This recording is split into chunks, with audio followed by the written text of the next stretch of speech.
Why would you spend loads of money on Photoshop when you can make this epic thumbnail for free using GIMP?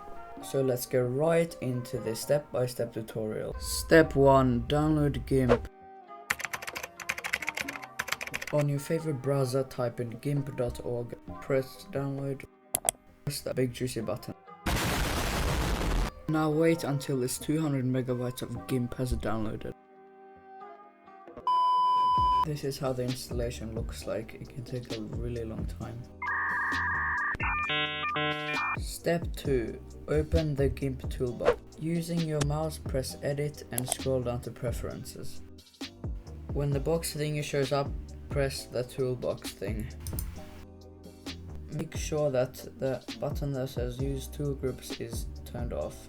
This will give more tools. Step 3. Making the template and background. Now head over to File, press New, make it 1280 by 720. That's the YouTube thumbnail size. Then press Advanced Options, and then you gotta press Transparency and hit OK. Now we're gonna want a background, so go and open as layers and then add whatever background you want.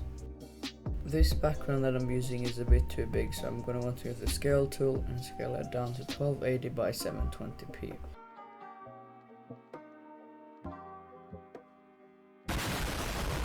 Select the alignment tool, click the background image and then move it, and now we have a cool background. Step 4. Removing background from images.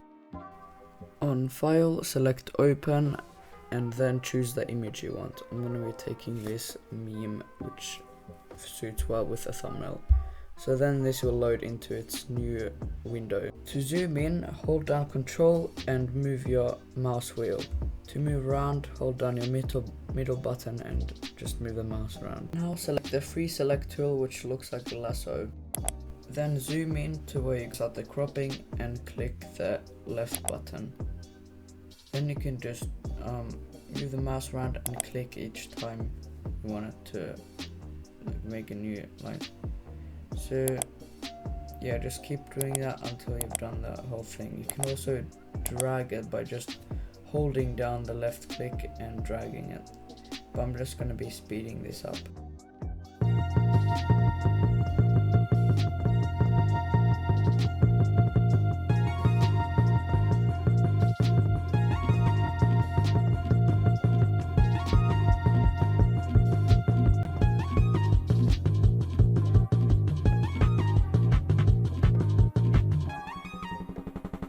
So now that you've connected them to its original points, you're going to have to go and select and invert. Now there's a different selection, which is only the man. Yeah, as you can see there. Now the next step is to remove the background. You can do that by pressing Ctrl X on your keyboard. If the white background shows up, just press Add Alpha Channel. That will make it have a transparent background.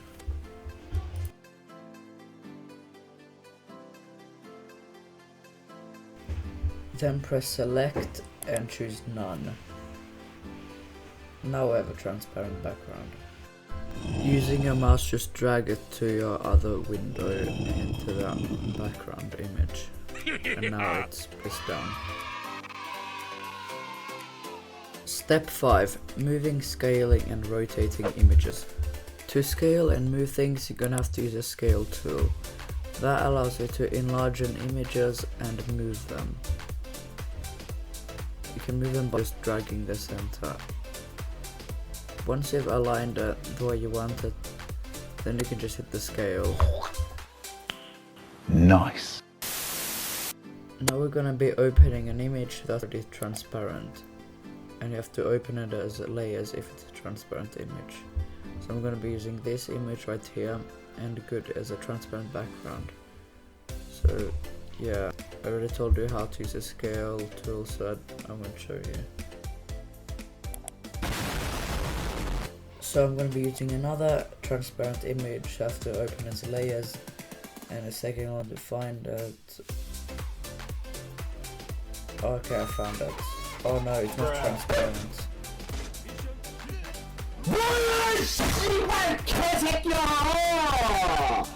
I have to undo, so I can press Ctrl Z or then go in the thing. And after open as just open image, and that's in this new window. And I have to cut it out again.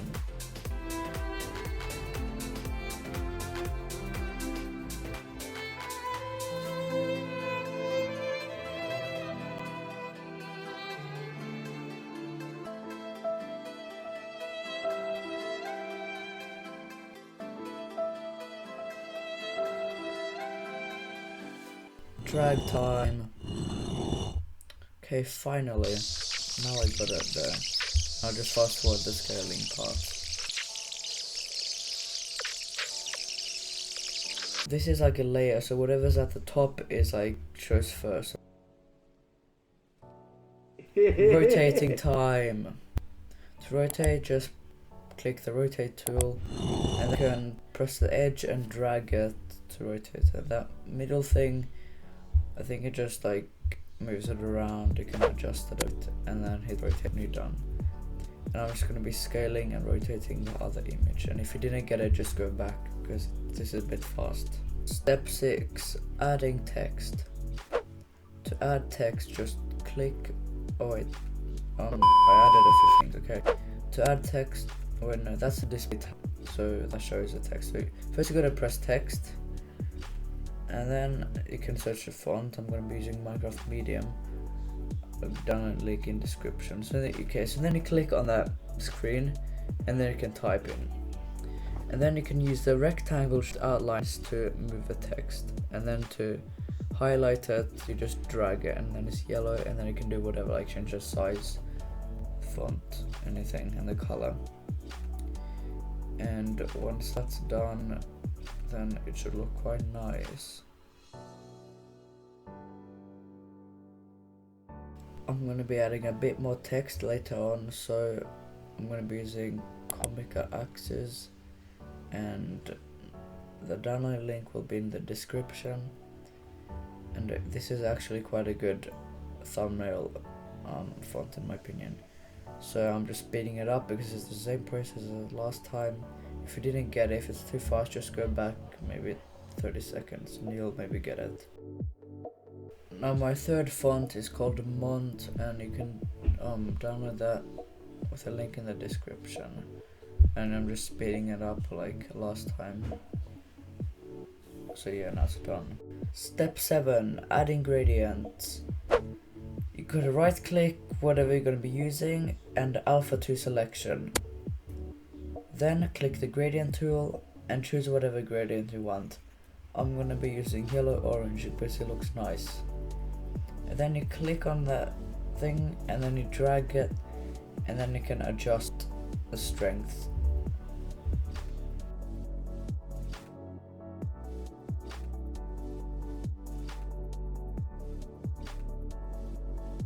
One eternity later. I pressed the wrong button, so that means I have to take it back, so I can press Ctrl Z or go to the history thing tab. And then you gotta press none, because that deselects any selected thing, makes it easier. Okay, now we're done. Now I'm just gonna be doing the same thing as before, just with a different gradient.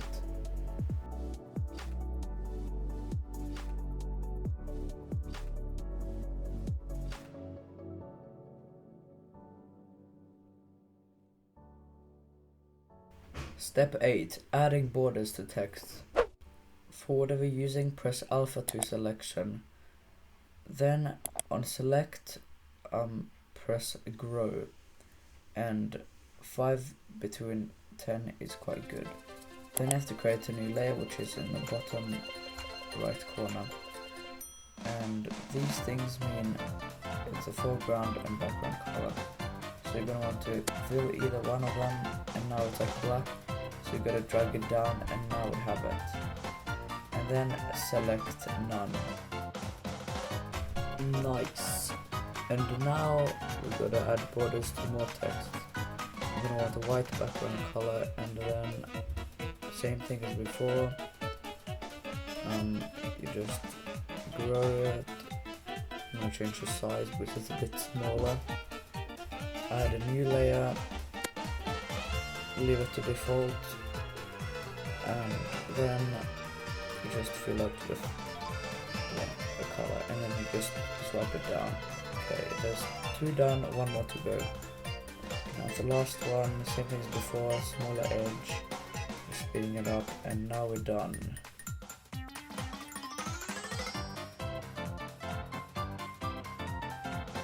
Step 9. Merging and renaming. Merging is a really important thing. It basically combines 2 things and makes it easier to add more stuff. So you gotta right click and merge down, and now it's combined.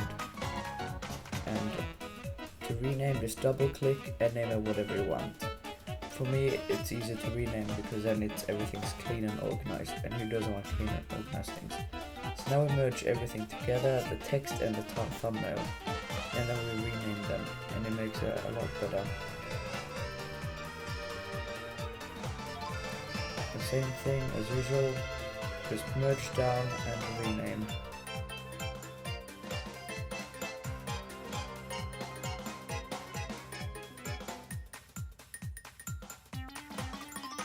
Now the text and the border merged. So we're going to be adding a border to more things, since you can add border to anything. Same step as before, and now, yeah, I added a border, and I'm just going to merge it quick and rename it to Wow Meme.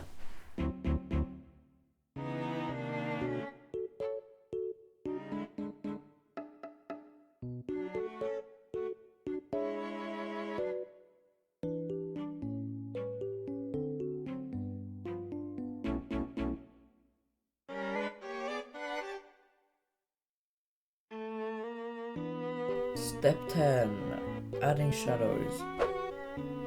To add shadows, you don't click alpha to selection, and then you go on filters, shadows, and drop shadow. You can see how I've added all the shadows. I just skipped that because it took so long. 11. Adding a sunburst and changing opacity. So you can download a sunburst image online, and then you gotta open it. If this thing pops up, just stick to the resolution you're using.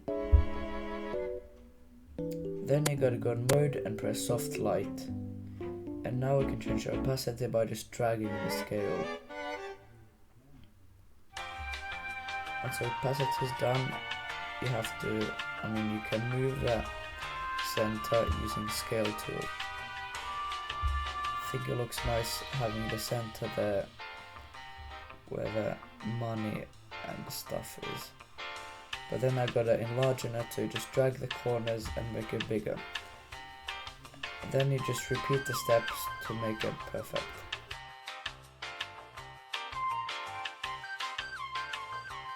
Now we can just drag the sunburst image down.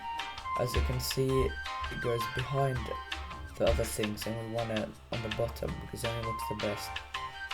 So we don't want that to be the center of all attention. It's just a nice detailed background. Done. Nice.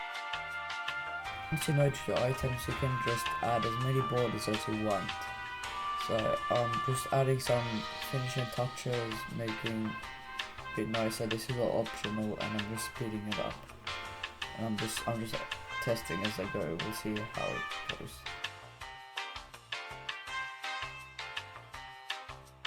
Step 12.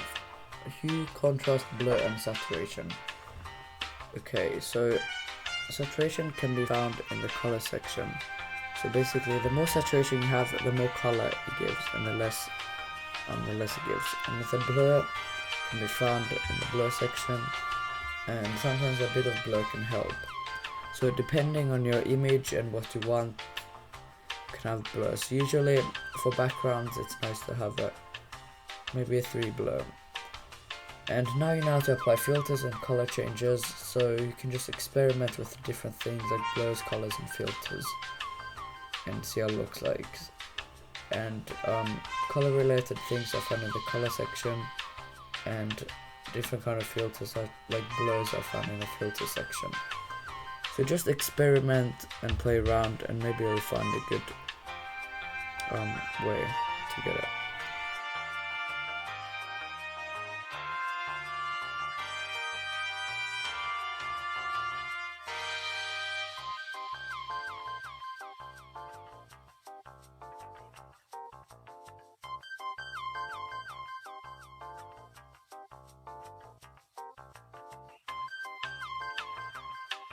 I'm also using a nice more detailed color focus blur, which I don't know if it helps, it's the first time using it, but it could be something good. So I'm just gonna play around with the settings a bit and see what suits the font, the text well.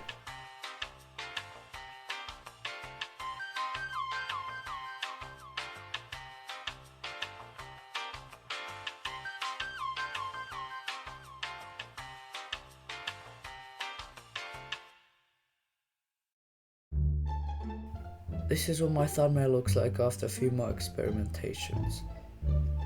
Step 13, adding a background border. Well, this isn't too necessary, but just alpha 2 selection. Instead of growing the border, you gotta do shrink, and about 18 is good. Then, like usual, create a new layer, leave it to default, and then you gotta fill with a background or foreground color. And so now I gotta take down the opacity. Oh, but that wasn't the way I was thinking of making a border. You can make it that way, but I was thinking of having the darker thing around it. So I gotta go back. I gotta fill it like that. Now it's better. Now I can take down the opacity, and then the background border is done. Sometimes having a border can look nice, but it's completely up to you, whatever you prefer. And then, yeah, so now the final step. Okay. Step 14, saving and exporting. Yeah, that's the final step. So to save it, just click save as, and then you should have a dedicated file for GIMP, which I have. Save it there, and you should save it consistently. And then same with exporting. Press export as, and then wherever you want to export it, and then you select it, and then you leave the exporting options to default, and then you're ready to export it, and then you're pretty much done.